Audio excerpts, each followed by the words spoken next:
kinsa may naguna kanibang Biblia or mga protestante.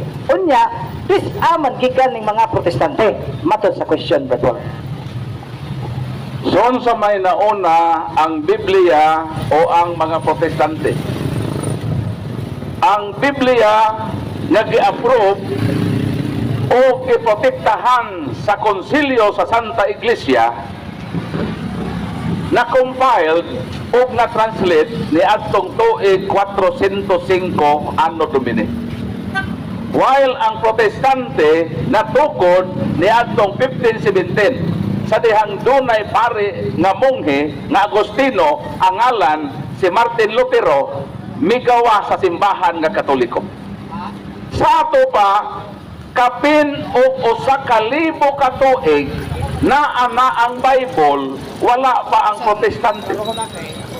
Nauna ang simbahang Katoliko sa pagkabuo sa Biblia. Kay ang simbahang Katoliko mauman ang nagkumpuso ni ining balaang kasulatan.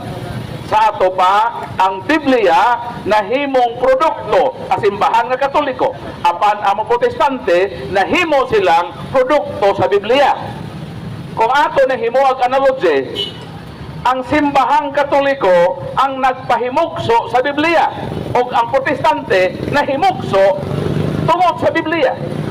Kung atong sumadahon, ang Biblia anak sa Katoliko, ang protestante anak sa Biblia na hinimo sa Katoliko. Sa ato pa, ang protestante apuhan di ay sa Katoliko. O maurani nga mga apo nga masinupakon sa iyang apuhan. Unsa magiingon ni Martin Luther? Mayon si Martin Luther, we are compelled to concede to the Catholic that they have the Word of God and we receive it from them, and that without them, we should have no knowledge of it at all.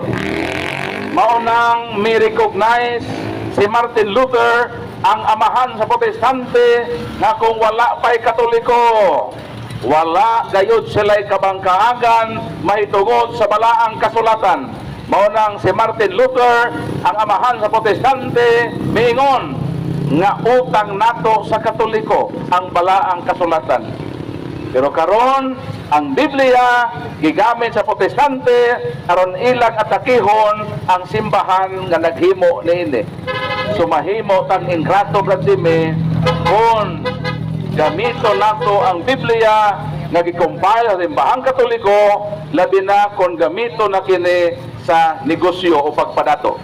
Walay nagtukod og relihiyon nga wala mamilyonaryo. Ginamit ang Biblia na hinimo ang simbahan na Katoliko.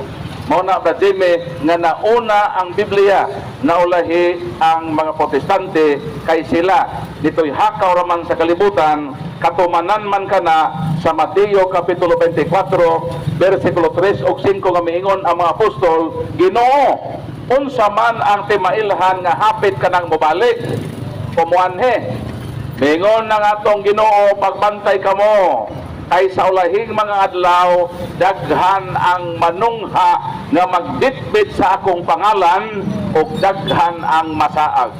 Mao nang magbantay-bantay kita sa mga bundok bitoy hakaw karon sa kalibutan, nagdaa sa ngalan ni Kristo, kay kana gipasiuna na ni Kristo nga sa ulahing mga panahon naagay manungha nga magdaa sa iyang ngalan. Dili ni ang Katoliko, kay ang Katoliko diha na sa unang panahon. So ang katumanan niini kanang mga bundok nga miadto sa Securities and Exchange Commission nagditbit sa pangalan ni Kristo nga wa sugua nga magdaa sa ngalan ni Kristo. Unauthorized sila diana. Mao nang miingon si Kristo nga magbantay kita kay moabot ang panahon na daghang Katoliko mailad niining nagdaladala sa pangalan ni Kristo apan manglimbong di ay sa ilang isikatao. Sir,